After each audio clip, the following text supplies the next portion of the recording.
Assalamualaikum warahmatullahi wabarakatuh. Mugo-mugo kowe kabeh tansah pinaringan, slamet dijauhno sakabala lan godaan gaib sing ora katon. Cerita iki dudu sekadar dongeng, tapi kedadean nyata sing tau gemparno pinggiran Kediri. Omah kontrakan milik Hari, Noval, sing anyar bali saka tanah suci, dadi panggonan misteri, angker, lan ora ana wong sing iso tahan nginep luwih saka 3 malam. Wong kampung wis kerep krungu tangisan wanita, bau melati sing nyengat saben tengah wengi, lan bayangan putih sing mlaku tanpa nginjak lemah. Ora ana ting ngerti sapa dheweke. Nganti Hari, Noval nemoni dhewe. Wanita ayu berambut panjang senum lembat, nanging nalika balik, punggung, bolong, daging, bolong nganga, lan mata kosong, langsung nyeret bali masa dosa sing wis lali. Wiwit kono, kontrakan iku ora mung dadi omah, tapi dadi panggonan kanggo nebus kesalahan lan nerimo akibat saka janji sing dilalekno marang arwah sing ora tenang. Angin sore Kediri bertiup pelan, membawa bau tanah lembab dan daun kering yang menempel di halaman rumah tua di tepi jalan kecil desa Blabak. Rumah itu berdiri miring sedikit ke barat, catnya mengelupas, jendela kayu lapuk dan pagar bambunya nyaris roboh. Tapi di depan gerbang reot itu terpampang papan sederhana bertuliskan, dikontrakan Hab, Hari, Noval. Hari, Noval baru beberapa bulan pulang dari tanah suci. Wajahnya teduh, suaranya lembut, tapi di matanya tersimpan rasa bersalah yang jarang ia tunjukkan. Dulu ia pedagang kaya di pasar besar, tapi setelah berhaji, ia memilih hidup sederhana, mengontrakkan rumah ramah peninggalannya. Salah satunya rumah tua ini, peninggalan almarhum sahabat lamanya. Murah, kok nggak ono sing gelem, gumamnya. Suatu pagi, ia sudah menurunkan harga hingga separuh. Tapi setiap calon penyewa selalu batal begitu melihat rumah itu langsung. Moh, Pak Haji, rumahnya adem banget, tapi kok baunya aneh ya? Pak, waktu saya lihat-lihat, ada kayak perempuan berdiri di kamar belakang. Saya kira istri Bapak. Komentar-komentar itu membuatnya heran, tapi juga sedikit terusik. Malam itu, Hari Noval memutuskan menginap sendirian. Dia ingin membuktikan bahwa rumah itu tak berpenghuni selain dirinya. Dengan membawa sajadah, air minum, dan lampu minyak, ia melangkah masuk rumah itu sambil membaca basmalah pelan. Begitu pintu tua dibuka, angin dingin langsung menyapa, membuat bulu kuduknya meremang. Udara di dalam begitu pengap, seperti sudah lama tertutup. Dindingnya lembab, lantainya berdebu. Di ruang tamu tergantung foto hitam putih seorang wanita dengan senyum samar. Mungkin istri pemilik lama. Matanya seolah mengikuti kemanapun Hari. Noval melangkah. Bismillah. Ora ono, opo-opo. Ucapnya pelan. Ia menyalakan lampu minyak dan mulai membersihkan lantai seadanya. Tapi setiap kali ia berhenti, ada suara kecil dari belakang rumah, seperti langkah kaki menyeret kain panjang. Kadang samar, kadang jelas. Angin iki, katanya berusaha menenangkan diri. Jam dinding tua berdentang 3 kali. Suaranya menggema lirih di ruang kosong itu. Dari arah dapur terdengar tetesan air tik, tik, tik. Padahal semua keran sudah ditutup. Lalu aroma melati perlahan muncul. Harum tapi menusuk, terlalu tajam untuk alami. Hari, Noval berhenti sejenak.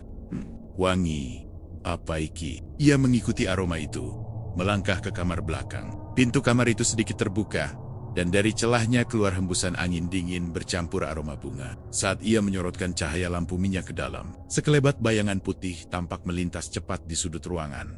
Seketika jantungnya berdegup keras. Lampu minyak bergetar, nyalanya menurun, lalu kembali terang. Lah, opo ai, katanya terbata. Namun tak ada siapa-siapa di sana. Hanya kain gorden lama yang robek bergoyang pelan. Ia menatap kamar itu lebih lama. Di pojokan, terlihat kasur usang dengan noda gelap di tengahnya. Di atas kosa, ada cermin tua berbingkai kayu. Permukaannya berdebu, tapi samar-samar seperti ada bayangan seseorang berdiri di belakangnya. Saat ia mendekat, bayangan itu hilang begitu saja. Hari, Noval, beristighfar pelan. Ia kembali ke ruang tengah dan duduk bersila, membaca beberapa ayat untuk menenangkan diri. Tapi baru 5 menit berlalu, terdengar suara kerak dari atap, seperti seseorang berjalan perlahan di atas genting. Ia menengadah. Ya Allah, mudah-mudahan ora opo-opo. Namun tiba-tiba suara langkah itu berhenti tepat di atasnya. Disusul suara lirih seperti perempuan menangis tertahan. ... Noval, kau isi eling aku tu. Lampu minyak bergetar keras. Nyalanya mengecil hingga hampir padam. Hari, Noval memejamkan mata, tubuhnya kaku. Suara tangisan itu makin jelas, turun dari atap menuju kamar belakang. Lalu bam, pintu kamar tertutup sendiri dengan keras. Hari, Noval segera berdiri. Napasnya tersengal. Ia berusaha menenangkan diri. Membuka pintu depan, tapi angin mendadak berhembus kencang, menutup pintu itu dari luar. Rumah tua itu kini benar-benar tertutup rapat. Sunyi, hanya terdengar suara lirih dari kamar belakang. Suara yang seolah memanggil namanya berulang-ulang.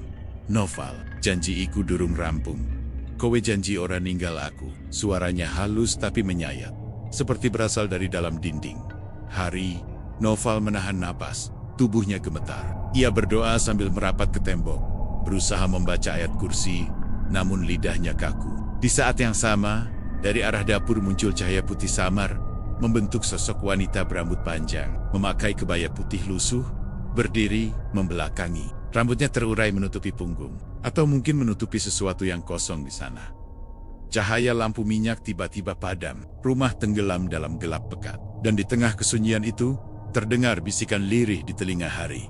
Noval, wangi melati iki, saksi janji kowe karo aku dulu Noval. Ia terjatuh bersujud, memejamkan mata, dan malam itu, untuk pertama kalinya sejak pulang haji, ia merasakan ketakutan yang tak pernah ia kenal. Rumah itu hidup, dan sesuatu di dalamnya menunggu bukan untuk disewa, tapi untuk menagih janji yang terlupa. Malam itu, udara Kediri terasa lebih berat dari biasanya. Angin berhenti, jangkrik pun tak lagi bersuara, hanya dengus napas Hari. Noval yang terdengar di ruang tamu kontrakan tua itu. Ia duduk bersila di atas tikar pandan. Lampu minyak menyala redup di sampingnya, menebarkan cahaya kuning yang menari di dinding berlumut. Sesekali bayangan dirinya bergerak mengikuti nyala api yang bergetar, seperti ada dua sosok yang duduk berhadapan, dirinya dan sesuatu di baliknya. Setelah kejadian pintu yang tertutup sendiri malam sebelumnya, Hari, Noval mencoba menenangkan diri dengan membaca wirid panjang. Ia meyakinkan hatinya bahwa semua hanya gangguan kecil, bukan jin jahat, apalagi arwah penasaran. Namun sejak Isya, bau melati itu muncul lagi. Awalnya samar, lalu semakin kuat, memenuhi setiap sudut rumah. Bau itu manis, tapi menusuk hidung dan menimbulkan rasa mual aneh di dada. Ia bangkit, berjalan perlahan ke arah sumber aroma yang makin pekat, kamar belakang. Di setiap langkahnya, lantai papan berderit pelan seperti mengeluh. Udara menjadi dingin, luar biasa. Lampu minyak di tangan kirinya berkedip lemah, lalu tiba-tiba padam. Hari, Noval terhenti. Tubuhnya gemetar. Dalam gelap yang pekat, ia bisa mendengar detak jantungnya sendiri. Dan di antara detak itu, muncul suara. Suara perempuan bernyanyi lirih. Wengi iki, sepi, kowe lunga. Ninggal janji, aku nginteni. Nganti awaku dadi lebu. Suara itu seperti berasal dari bawah lantai. Lembut, tapi memilukan. Hari, Noval menelan ludah, lalu beristighfar. Ya Allah, nenek pancen onoro, sing ora tenang mugo, diampuni dosane. Namun begitu kalimat itu selesai, suara nyanyian berubah menjadi tawa kecil yang menggema di seluruh rumah. Suara itu nyaring, lalu menurun menjadi bisikan. Kau wis bali. Noval, kok ora nyambangi aku? Seketika hawa ruangan berubah. Bau melati makin kuat sampai terasa di tenggorokan. Lantai di bawah kaki Hari, Noval bergetar halus, seperti ada sesuatu yang bergerak di bawah sana. Ia mundur perlahan, tapi dari balik pintu kamar belakang terlihat cahaya remang putih, seperti obor menyala di dalam ruangan yang seharusnya kosong. Hari, Noval menguatkan hati, membuka pintu kamar itu pelan. Begitu terbuka, udara dingin menyergap, dan dari dalam tercium bau tanah basah, bercampur darah. Di atas kasur tua, berdiri sosok wanita berambut panjang, memakai kebaya putih lusuh. Wajahnya tertutup rambut. Ia tidak bergerak, hanya berdiri membelakangi dengan tangan menggantung lemas di sisi tubuhnya. Dari belakang, kebayanya tampak berlubang di bagian punggung. Bolong besar, seperti bekas luka busuk. Hari, Noval terpaku. Lidahnya keluh, kakinya ingin lari tapi tak bisa digerakkan. Sosok itu tiba-tiba berbisik. Suaranya lembut tapi serak. Kowe janji arep bali. Ning aku ora iso, lunga sadurunge kowe nebus tembungmu. Seketika, tubuhnya terasa ringan. Pandangannya kabur. Dunia berputar. Ia jatuh terduduk. Dan sosok itu menghilang dalam kabut putih tipis. Beberapa jam kemudian, ketika azan subuh berkumandang dari kejauhan, Hari, Noval terbangun. Peluh dingin membasahi punggungnya. Ia berada di ruang tamu, bukan di kamar belakang. "Lah, kok aku iso ning kene?" bisiknya lirih. Ia melihat lampu minyak menyala sendiri, padahal semalam padam. Tikar yang ia duduki juga tertata rapi, seolah tak terjadi apa-apa. Tapi aroma melati itu masih menggantung. Samar namun jelas. Selama beberapa hari setelah kejadian itu, rumah tetap sunyi. Tapi setiap malam bau melati datang tepat pukul 12. Kadang disertai suara perempuan menangis. Kadang tawa lirih yang menggema di langit-langit. Istri Hari, Noval, Bu Siti, mulai curiga. "Pah, ojo sering nginep nang kono dewean. Wong-wong ngomong omah kae wingit. Ana sing matine ora genah." Tapi Hari, Noval tetap keras kepala. Ia merasa harus menyelesaikan sesuatu. Entah apa. Malam ketujuh, bau melati itu makin kuat dari biasanya. Bahkan sebelum maghrib, hawa dingin sudah merayap dari halaman. Di ruang tamu, cermin tua yang dulu tergantung di kamar belakang kini tampak berkabut dari dalam. Saat Hari, Noval menatapnya. Sekilas terlihat bayangan wanita berdiri di belakangnya. Ia berbalik cepat. Tak ada siapapun. Cermin itu kemudian bergetar pelan. Dari permukaannya muncul tetesan cairan merah pekat yang menetes ke lantai, membentuk huruf samar, janji. Hari, Noval mundur.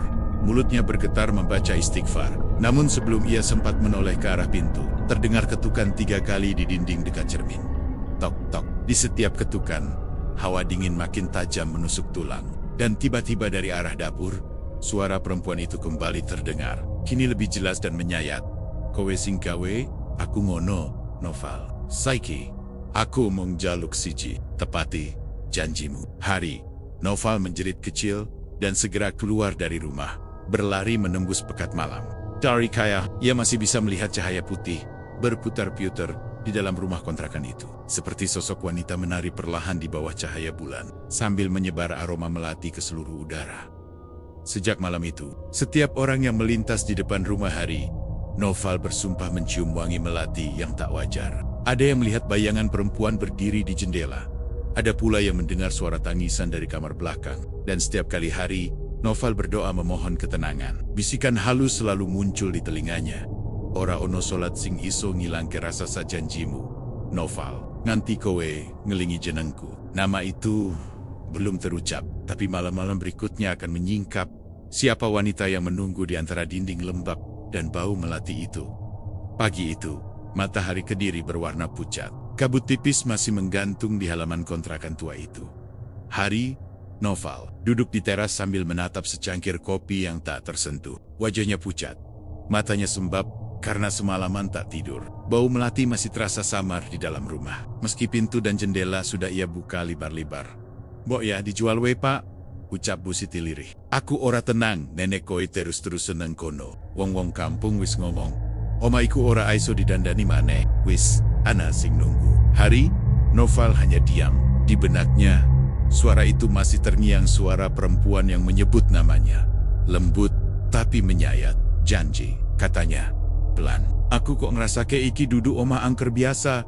Iki kaya panggonan sing nyimpen dosa lawas." Siangnya, Hari, Noval memanggil tukang bangunan dari kampung sebelah. Namanya Minto dan Karyo, 2 orang yang terkenal nekat. Mereka datang membawa alat sederhana, palu, pahat, dan cangkul. "Ngah, Pak Haji," kata Minto, "kamar emburi Arab di bener kenga, dinding wis retok per." Hari, Noval mengangguk. "Iyo pokok, dinding mburi dirapino, tapi ojo inggopa-inggopa nenek nemu barang aneh. Tak kandani, oma iki wis lawas banget." Siang terasa berjalan lambat. Dari ruang tamu, Hari, Noval mengawasi kedua tukang itu bekerja di kamar belakang. Suara palu dan pahat terdengar berulang. Tok, tok, tok. Namun sekitar 1 jam kemudian, suara itu berhenti tiba-tiba. Sunyi. "Loh, kok mandek?" tanya Hari. Noval sambil melangkah ke arah kamar. Minto berdiri kaku di depan dinding retak. Wajahnya pucat pasi. Karyo menatap lantai dengan mata membesar. "Pak Haji," suara Karyo bergetar. "Iki opo?" "Hak." Ia menunjuk bagian dinding yang sudah mereka bongkar sebagian. Di antara bata yang runtuh, tampak sejumput rambut panjang berwarna hitam kusam, terjepit di sela semen. Rambut itu masih lembab, seolah baru saja tumbuh dari sana.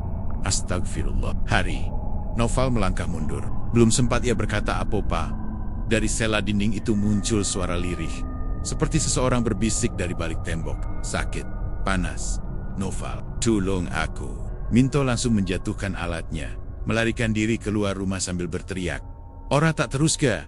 Pak, iki duduk kerjaan wong urip. Karyo menyusul dengan wajah ketakutan, meninggalkan peralatan mereka di lantai.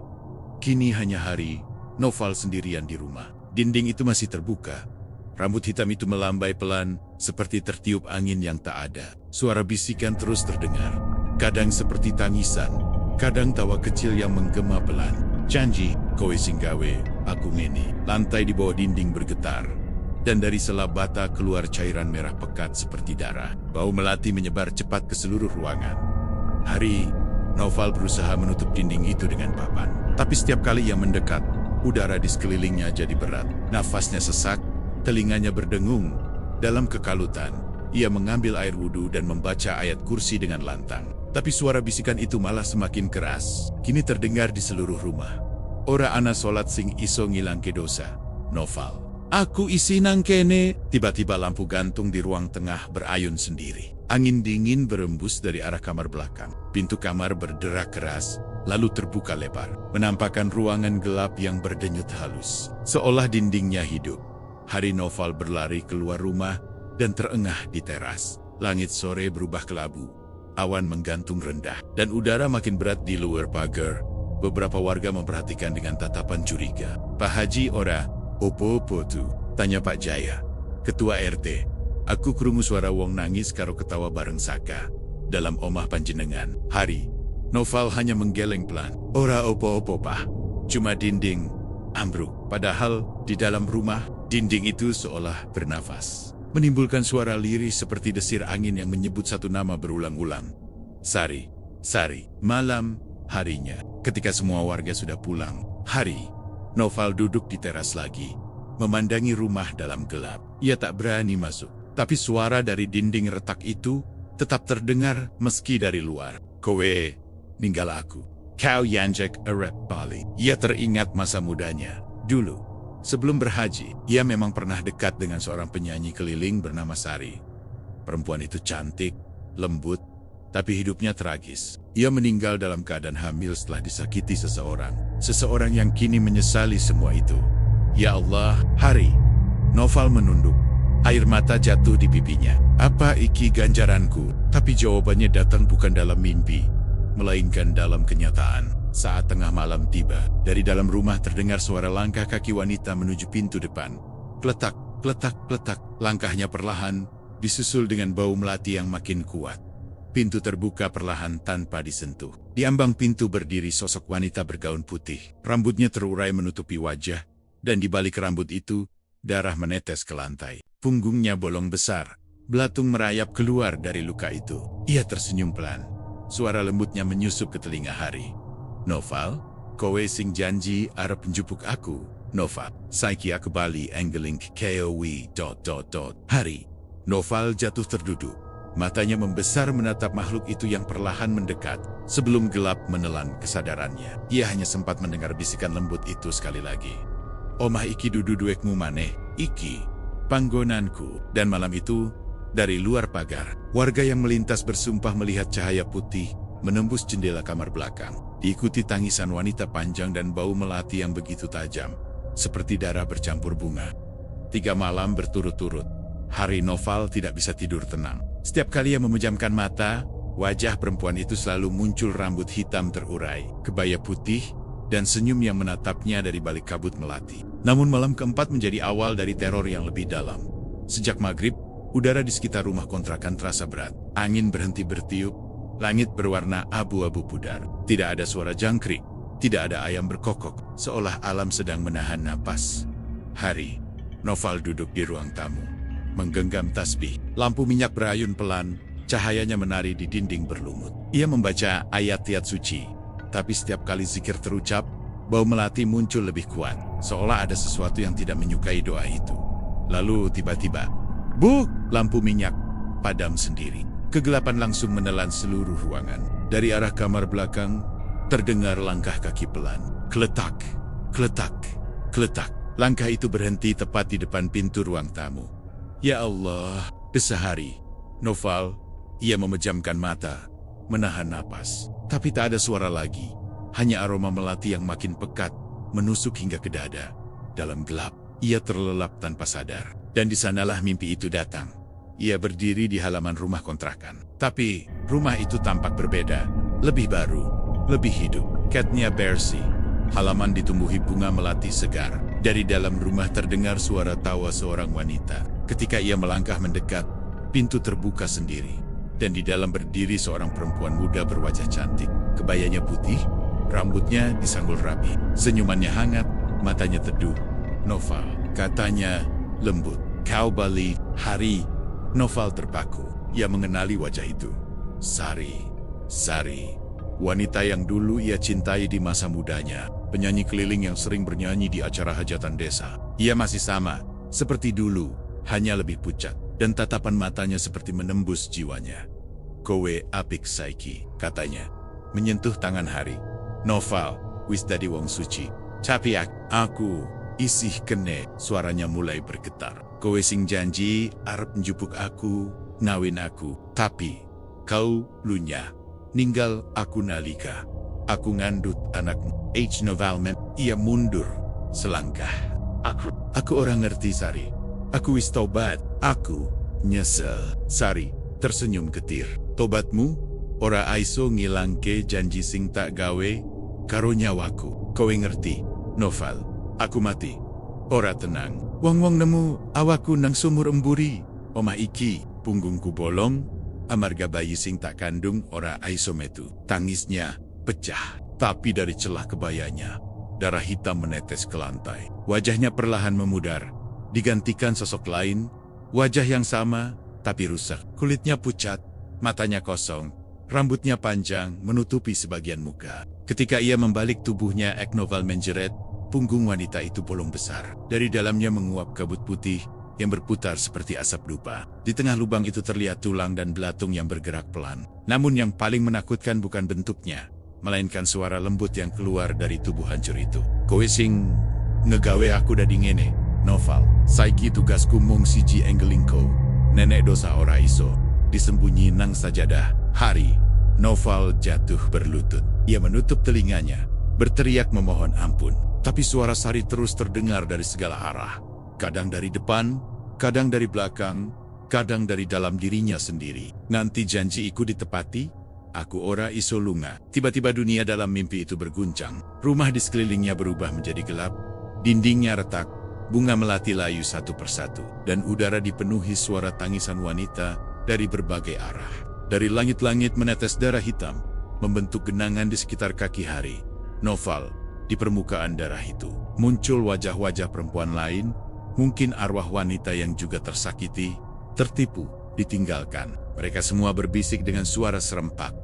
Wong lanang mong ngerti tobat, tapi orang ngerti nebus janji. H. Noval menjerit, berlari keluar rumah dalam mimpi itu. Tapi ketika ia sampai di luar, langit malam berubah menjadi merah darah. Di tengah halaman, berdiri Sari dengan senyum dingin, tangannya memegang bunga melati yang meneteskan darah. Ia mengangkat bunga itu, lalu menaruhnya di dada Hari. Noval, iki wangi sing bakal ngetut ke kowe nganti mati. Noval, Hari. Noval terbangun dengan teriakan. Tubuhnya basah oleh keringat dingin. Nafasnya memburu. Ia masih berada di ruang tamu kontrakan. Tapi anehnya, di dadanya terletak setangkai bunga melati segar. Masih basah, seolah baru saja dipetik. H. Noval gemetar. Bunga itu ia lempar jauh-jauh. Tapi bau melati justru makin kuat, memenuhi seluruh ruangan. Dari arah kamar belakang, terdengar suara langkah pelan. Lalu bisikan lembut yang membuat bulu kuduknya berdiri. Kowe wis deleng aku. Saiki waktune kowe nebus janjimu. Hari. Noval menatap pintu kamar yang perlahan terbuka sendiri. Di balik pintu, samar-samar terlihat sosok wanita bergaun putih, berdiri membelakangi. Rambutnya terurai, punggungnya bolong, dan dari lubang itu keluar kabut putih, beraroma melati. Dan malam itu, Hari Noval sadar. Teror ini bukan hanya gangguan gaib, tapi penagihan dari masa lalunya sendiri. Pagi itu langit Kediri mendung. Embun masih menempel di dedaunan, dan kabut tipis menutupi jalan sempit menuju kontrakan Hari. Noval, Ia baru saja menunaikan salat subuh dengan wajah pucat, mata merah, dan tangan gemetar memegang tasbih. Malam sebelumnya terasa seperti mimpi buruk. Yang nyata bau melati masih tercium samar di dalam rumah. Seolah arwah Sari belum pergi. Saat ia membuka pintu depan, seorang wanita tua berdiri di depan pagar bambu. Tubuhnya bungkuk, mengenakan jarik lusuh, dan di tangannya membawa rantang kecil berisi nasi uduk. Wajahnya berkerut tapi matanya tajam, menatap Hari. Noval seperti seseorang yang sudah lama mengenalnya. "Assalamualaikum, Haji." Suaranya pelan tapi dalam, bergetar seperti suara yang membawa beban masa lalu. "Waalaikumsalam. Jenengan sinten, Bah?" "Tiam, le. Wong kene, sing wis nderek ngurusi omah iki sejak zaman biyen, wektu sing dua isi urip." "Hari." Noval terdiam. "Sing duwe omah iki?" Maksudnya Mbah Tiem. "Omah iki dulu pernah ada yang nempatin?" Mbah Tiem tersenyum getir. "Opo kau ora krunggula? Kontrakan iki ora anyar. Iki bekas omah keluarga Sari. Wong sing kowe kenal." Tubuh Hari. Noval menegang. Dadanya seperti dipukul dari dalam. "Sampean ngerti Sari?" tanyanya pelan. Mbah Tiem menghela napas panjang. Ia duduk di kursi bambu depan rumah. Pandangannya menembus waktu. "Wektu kuwi, Sari iku bocah ayu. Wong njaba desa, tapi sopan, alus. Ibu, dagang bunga melati. Bapak, tukang gamelan. Sari seneng nyanyi.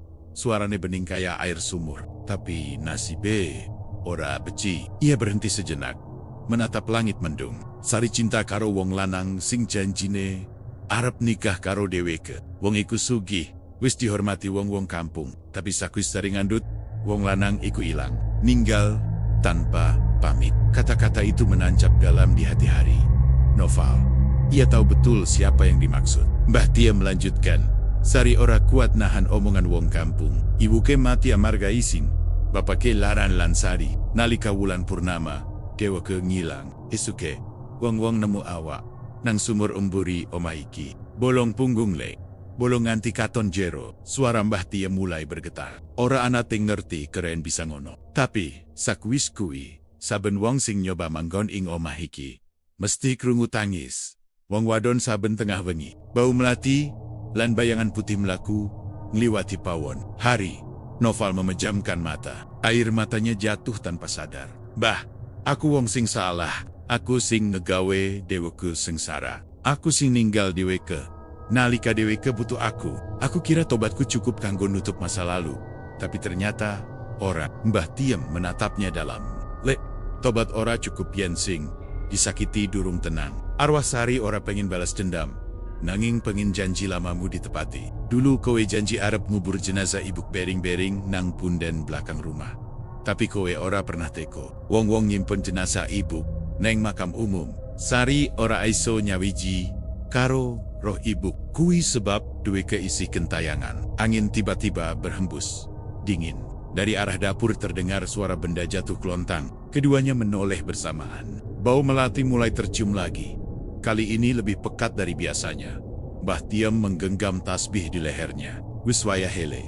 Yen kowe pengen tenang, temoni dheweke, ajak nyuwun pangapura lan tepati janjimu." "Tapi piye, Mbah? Aku ora ngerti." "Karaen." Mbah Tiem menatap lurus ke arahnya. "Wengi iki pas jam 3 buka sumur emburi omah iki. Ana sesajen lawas sing durung sempat dicabut. Sari nunggu kowe nang kono." Hari. Noval menelan ludah. "Sumur sing ana di belakang, Bah? Sing ketutup papan kayu?" "Iyole, sing ora ana wong wani nyedak. Yen kau wani, buka papan iku, lan kowe bakal ngerti kabeh sing wis kowe tinggal." Sore menjelang malam, suasana rumah kontrakan terasa makin berat. Langit menghitam, dan angin bertiup membawa aroma lembab dari arah sumur tua. Hari. Noval menyiapkan air wudhu, membawa lampu minyak, dan berzikir pelan. Ia ingat pesan Mbah Tiem. Ora ana tobat sejati tanpa keberanian nemoni dosa lamamu. Tepat pukul 3 dini hari, ia melangkah ke belakang rumah. Setiap langkah terasa berat, seperti menapaki kenangan yang ingin ia lupakan. Di ujung halaman, di balik rerimbunan pohon pisang, berdirilah sumur tua dengan penutup papan kayu yang sudah lapuk. Ia menarik napas dalam, lalu menyingkirkan papan itu. Bau busuk bercampur melati menyengat. Dari dalam sumur, terdengar suara lirih, seperti nyanyian perempuan dari masa lalu. "Novel West Way." Air di dasar sumur beriak sendiri, memantulkan wajahnya yang ketakutan. Lalu, perlahan, dari dalam air itu muncul bayangan wajah Sari, pucat, cantik, tapi matanya kosong. Ia tersenyum samar. Aku orang jaluk opo-opo, Noval. Aku mempengin koe nebus janji, supaya aku aiso lunga karo ibuku. Hari, Noval jatuh berlutut, menunduk dalam-dalam. Air matanya bercampur tanah. Sari, aku njaluk pangapura. Aku bakal nebus kabe. Aku bakal benerke janjiiku. Ketika ia mengucapkan itu, air sumur bergolak, dan dari dalamnya keluar bau melati yang sangat kuat. Untuk pertama kalinya sejak ia menempati kontrakan itu, udara di sekitarnya terasa ringan, seperti beban besar terangkat. Namun di kejauhan, dari arah rumah Mbah Tiem, terdengar suara tangis pelan, dan suara itu bukan suara manusia biasa. Malam ketiga setelah hari, Noval membuka penutup sumur itu. Hujan turun deras, seolah langit ikut meneteskan air mata. Angin menderu membawa bau tanah basah, bercampur wangi melati yang tak pernah pudar. Sejak malam ia melihat wajah Sari di permukaan air. Tubuh Hari, Noval lemah, tapi hatinya sudah bulat. Ia tahu, hanya dengan menepati janji lama, ia bisa mengakhiri kutukan yang menghantui rumah itu. Sejak bertemu Mbah Tiem, ia mulai menggali kembali semua yang pernah ia lupakan janji, dosa, dan nama-nama yang dulu ingin ia hapus dari ingatan. Pukul 9 malam, ia keluar dari rumah. Hujan belum reda, namun langkahnya mantap. Di tangannya ada baskom tembaga berisi bunga melati, kembang kantil, segelas air mawar, dan sebungkus dupa yang ia beli dari pasar lama. Semua persiapan itu sesuai petunjuk Mbah Tiem, di bawah lampu minyak yang berayun. Hari, Noval duduk bersila di depan sumur tua itu. Bismillahirrohmanirrohim. Suara doanya tenggelam di antara suara rintik hujan. Ia menyalakan dupa, dan seketika aroma asap bercampur dengan wangi melati yang jauh lebih kuat dari sebelumnya. Dari sela kabut asap itu, angin tiba-tiba berhenti. Tak ada suara. Hening mutlak. Lalu, desiran halus terdengar dari arah sumur. Airnya beriak pelan, lalu memantulkan cahaya samar seperti sinar bulan, meski langit gelap. Hari, Noval menunduk, dan di sanalah bayangan perempuan itu muncul lagi. Sari. Kini wajahnya tak seindah dulu. Setengah dari wajahnya retak seperti tembikar pecah. Matanya hitam kelam, dan rambutnya basah meneteskan air sumur. Tapi senyum itu masih sama. Lembut tapi menyakitkan. Noval, aku teka mane Sari. Aku ora lunga mane. Aku bakal nebus janji. Sorry time. Hanya angin berembus membawa helai rambutnya yang melayang di udara. Lalu ia melangkah pelan dari arah sumur, menembus cahaya dupa, hingga wujudnya terlihat jelas di depan matahari.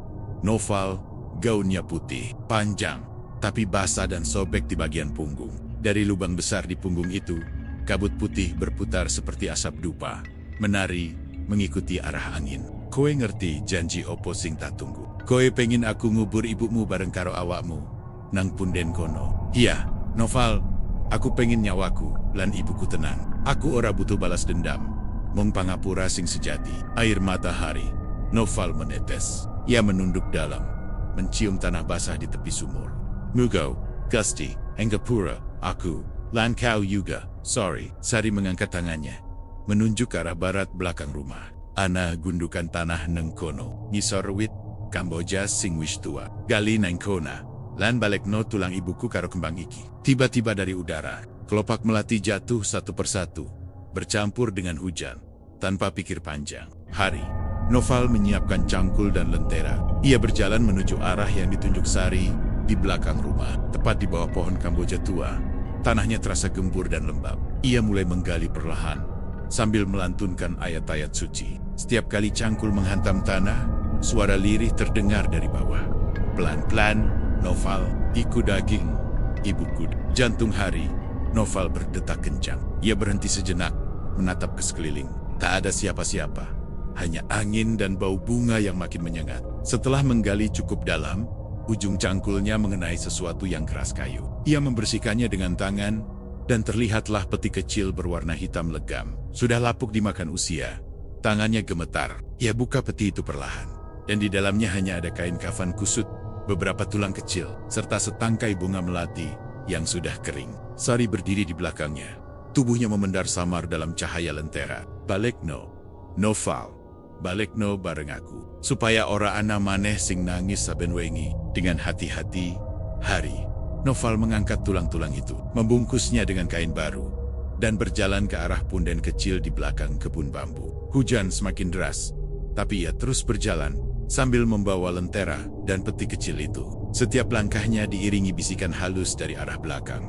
Matur nuwun, Noval, wis wayahe, aku lunga. Sampai di punden, ia menaruh peti itu di sisi kanan batu nisan tua yang tertulis nama Sari binti Warsiah. Ia duduk bersila, menutup mata, membaca doa dengan penuh linangan air mata. Ketika ayat terakhir selesai, angin berhembus lembut. Aroma melati yang sejak lama memenuhi rumah itu tiba-tiba lenyap, berganti dengan harum tanah basah yang alami. Hari, Noval membuka mata. Sosok Sari berdiri di depannya, kini tak lagi rusak. Ia tampak seperti dulu. Wajahnya tenang, kebaya putih bersih, dan senyum damai terlukis di bibirnya. Seiki aku Aiso Lunga, Noval. Aku wis tenan, mugo Gusti ngapura kowe, kaya ngapuraku. Perlahan, tubuhnya berubah menjadi cahaya putih yang memudar ke langit. Dari tempat ia berdiri, hanya tersisa setangkai bunga melati segar yang basah oleh embun. Hari, Noval terisak, mencium bunga itu, lalu menancapkannya di atas pusara. Ketika ia menengadah, hujan telah berhenti. Langit yang tadi gelap, kini perlahan terbuka, menampakkan cahaya bulan pucat yang lembut.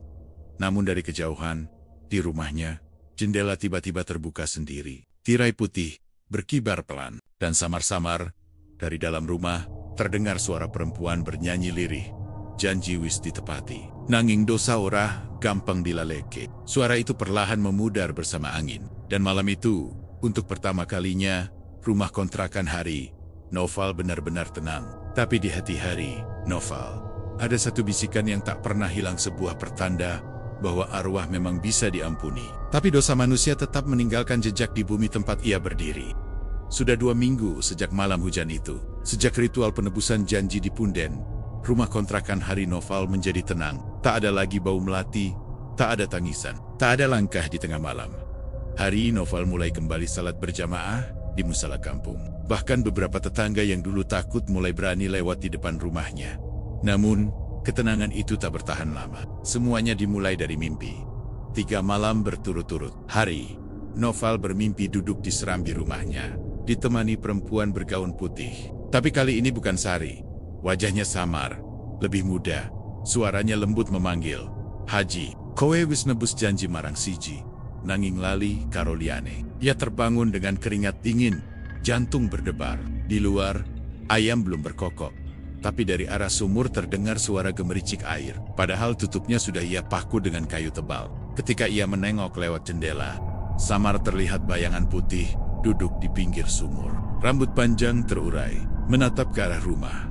Pagi harinya, Hari, Noval mendatangi Mbah Tiem yang sedang menjemur pakaian. Mbah, kulung ngimpi maneh, ono wong wadon neng ngarepe sumur, dudu Sari. Sopo maneh iku? Mbah Tiem menghela napas panjang. Le, ora kabeh, arwah Aiso Lunga sekaligus, yen sum, iku wis dadi panggonan.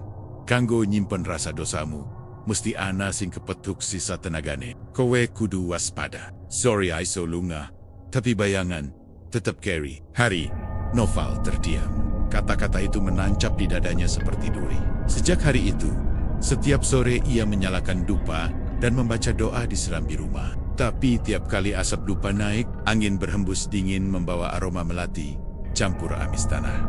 Malam Jumat Kliwon tiba. Hari, Noval memutuskan membaca surah Yasin di ruang tamu.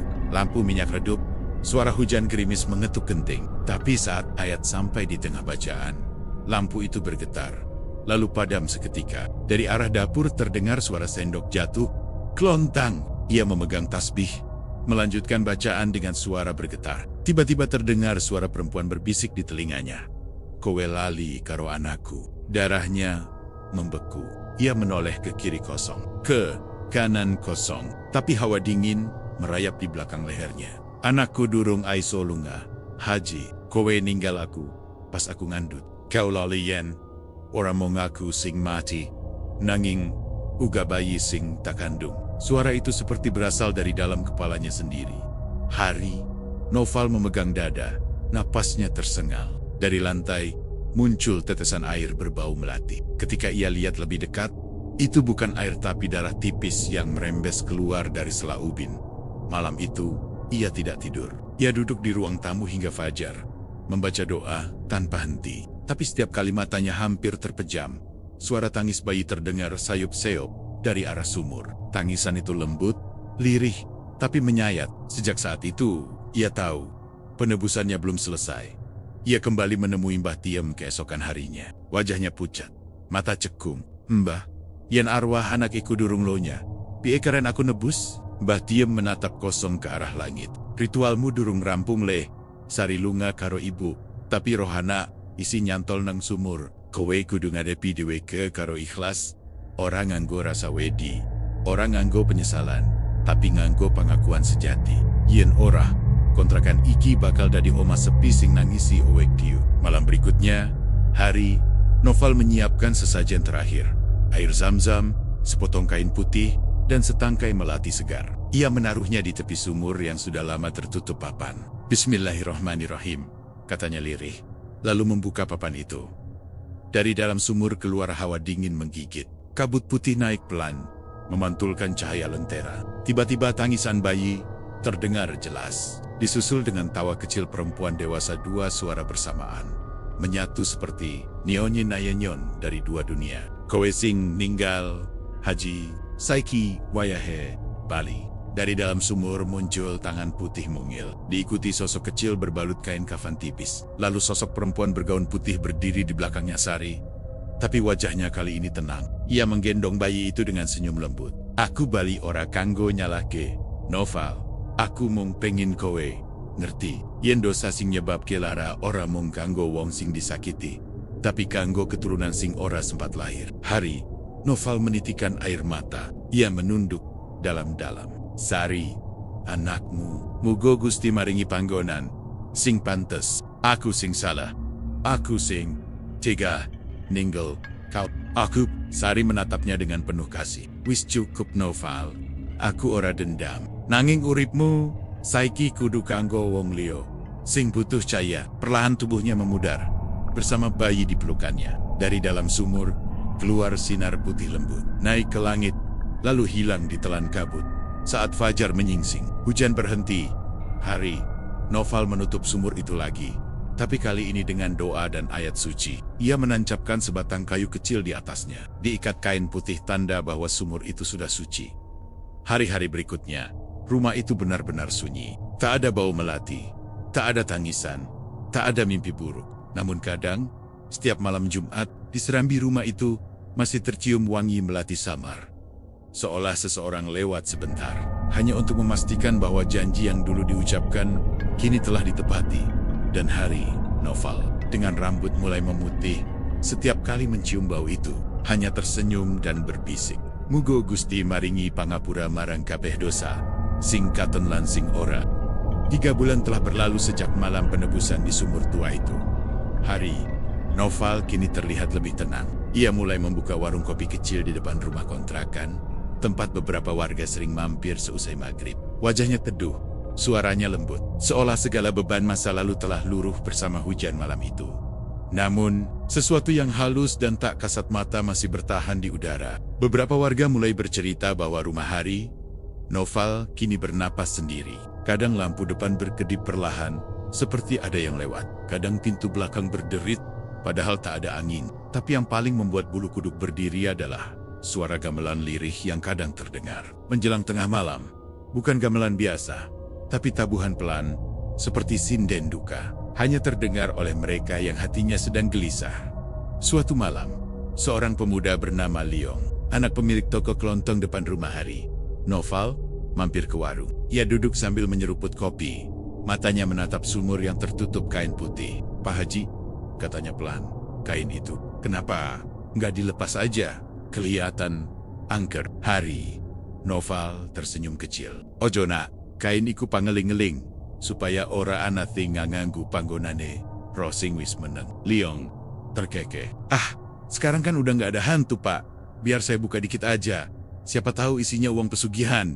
Hehe. Belum sempat ia berdiri, angin dingin berhembus dari arah sumur. Lampu gantung di warung bergoyang kencang. Kopi di tangan Liong tumpah. Dari kayahan, terdengar suara cengkerik berhenti serentak hening, memekakan telinga. Lalu samar terdengar suara perempuan berbisik, "Oh Dayar Mikle." Liong tersentak, wajahnya pucat.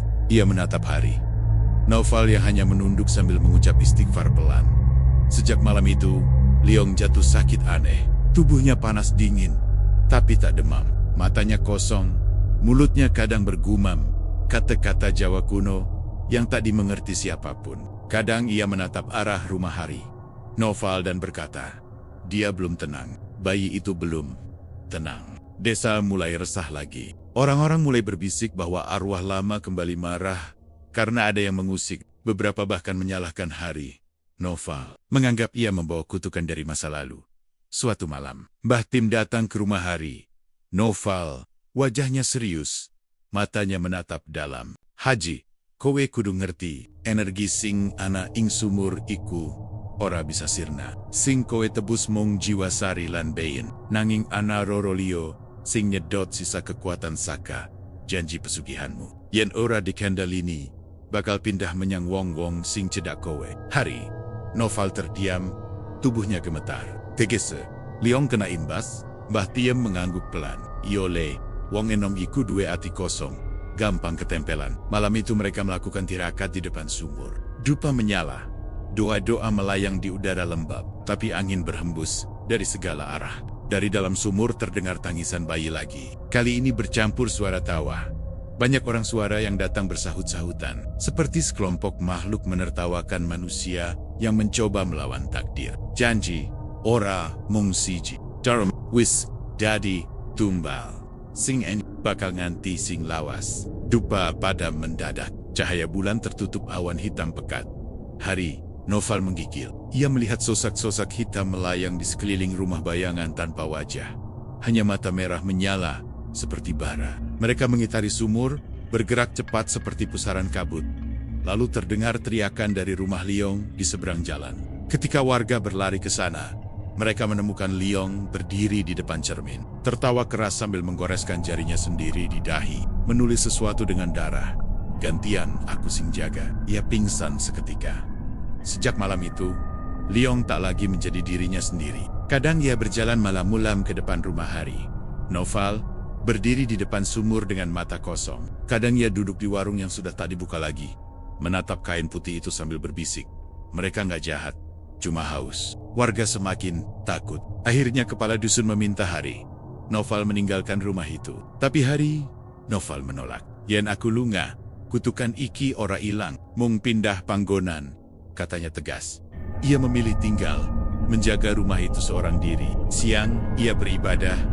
Malam, ia membaca doa hingga subuh. Tapi setiap kali mata hampir terpejam, bayangan-bayangan itu datang lagi, berbisik di telinganya. "Kowe sing nyebabke kabeh iki." Haji. Waktu berjalan. Rumah itu makin sepi. Rumput liar tumbuh menutupi halaman.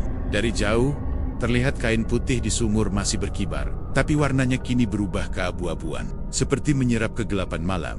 Kadang, bila orang lewat pada malam Jumat, mereka mengaku mendengar suara azan samar bercampur tangis perempuan. Kadang terdengar suara bayi dari dalam tanah. Tak ada yang berani mendekat.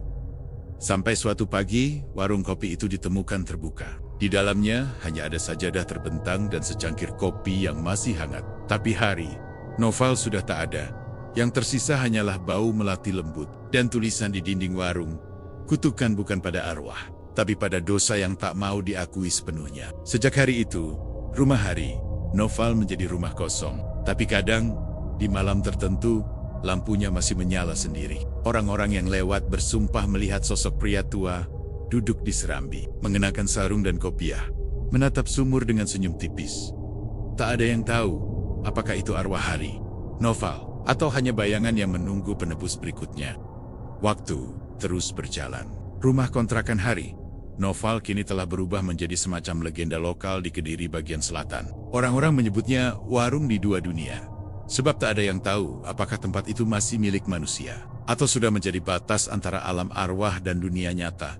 Warung itu berdiri di pinggir jalan tanah, di bawah pohon sawo besar. Dari luar tampak biasa, tapi setiap kali orang melintas di malam Jumat, mereka mengaku melihat lampu gantung di dalamnya menyala redup. Ada aroma kopi hitam yang wangi, seperti diseduh baru saja. Kedang, bayangan seorang lelaki bersarung, terlihat duduk menghadap arah sumur yang tertutup kain putih lusuh. Tak seorang pun berani mendekat, sebab menurut cerita, barang siapa mencoba masuk dan memesan kopi di sana, ia tidak lagi ditemukan keesokan paginya. Suatu malam, seorang pengendara motor dari luar kota, bernama Dimas, tersesat dalam perjalanan pulang dari Pare. Jalan gelap, kabut turun tebal, sinyal ponsel mati. Ketika hendak mencari tempat berteduh, ia melihat cahaya lampu dari sebuah warung kecil di kejauhan. Suara kodok bersahutan. Bau tanah basah bercampur aroma melati yang tajam menusuk hidung. Wah, masih ada yang buka, pikirnya. Ia berhenti dan menurunkan helm. Begitu melangkah masuk, ia melihat seorang lelaki tua duduk di belakang meja, mengenakan sarung dan peci putih. Wajahnya teduh, tapi sorot matanya dalam, seperti menyimpan sesuatu yang tak bisa diucapkan. Silakan Le, kepingin kopi. Suara itu halus tapi dingin. Dimas tersenyum lega. Wah, iya pak. Saya pikir udah nggak ada warung buka segini malam. Tanpa banyak tanya, lelaki itu menuangkan kopi ke cangkir tanah liat. Uapnya menari pelan. Dimas menyeruput perlahan. Rasanya pahit, tapi nikmat. Hawa dingin terasa menghangat. Namun, ketika ia melihat sekeliling, sesuatu terasa aneh. Warung itu tampak bersih, tapi setiap sudutnya dihiasi foto-foto hitam putih. Wajah-wajah orang yang tidak dikenalnya. Semuanya menatap lurus ke depan, seolah memandang dirinya. Pak, ini warung siapa ya? Tanya Dimas. Ragu, lelaki tua itu tersenyum samar. Dulu punya wong sugih, jenenge Haji Noval. Tapi saiki, wis dadi panggonan sing njaga. Njaga? Dimas mengerutkan kening. Menjaga janji, jawabnya pelan. Hening, hanya suara air menetes dari arah sumur di belakang rumah. Padahal sumur itu tertutup kain putih. Tiba-tiba, kain itu bergerak sendiri, seperti tertiup angin dari bawah. Dimas menatap kaget. Hak, itu kenapa kainnya? Lelaki tua itu menatapnya dengan mata sendu. Oho, endelok, la singkau, delok, ora mesi, kau iso, wenehi, ana sing isih, nangin jero kono, sing isih ngelingi dosa wong-wong sing lali karo janjina. Dimas menelan ludah. Ia merasa udara di warung semakin dingin. Dari arah sumur, terdengar suara tangisan lirih bayi. Disusul suara perempuan menyanyi pelan, tembang Jawa tua yang menyesakkan dada. Seliramu dudu manungsa, nanging dudu jin uga. Sing ana, mung kangen lan duka, sing ora, entek. Cangkir di tangan Dimas bergetar. Ketika ia menatap kembali ke arah lelaki tua itu, tempat duduknya sudah kosong. Yang tersisa hanya sajadah, tasbih, dan secangkir kopi yang kini dingin. Dimas berdiri panik. Ia berlari keluar, menstarter motornya dengan tangan gemetar. Namun, saat menoleh sekali lagi, warung itu sudah tak ada. Yang tersisa hanyalah tanah kosong, dengan sumur tua di tengahnya. Di tepi sumur, kain putih lusuh berkibar pelan tertiup angin. Keesokan paginya, warga menemukan Dimas tak sadarkan diri di pinggir jalan. Ia menggigil, matanya menatap kosong ke arah rumah Hari Noval yang sudah lama terbengkalai. Di tangannya masih tergenggam cangkir tanah liat berisi kopi hitam yang belum habis. Saat disadarkan, Dimas hanya berkata pelan, "Saya cuma pengen ngopi, tapi kenapa semua orang di sana nggak punya bayangan?" Desa Ujung Negoro kembali tenang.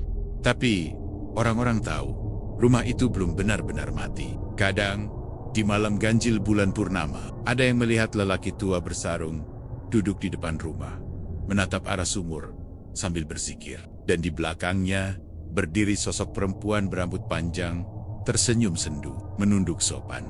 Orang-orang bilang, itu bukan teror, itu keseimbangan antara dosa dan ampunan, antara dunia dan akhirat. Dan warung itu kini dikenal sebagai tempat di mana dua dunia bersingganggen. Tempat di mana manusia yang masih hidup bisa merasakan napas arwah yang belum benar-benar pergi. Ora kabeh roh sing bali kui jahat le.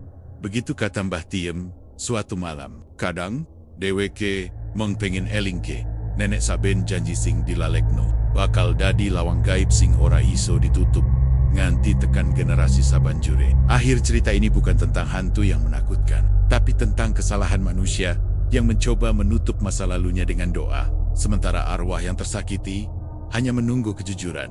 Malam di Kediri masih sunyi, tapi bagi mereka yang peka, bau melati masih sering tercium ketika angin bertiup dari arah rumah Hari Noval. Konon, itu pertanda bahwa penjaga dua dunia itu masih duduk di sana, menunggu jiwa-jiwa yang belum menepati janjinya.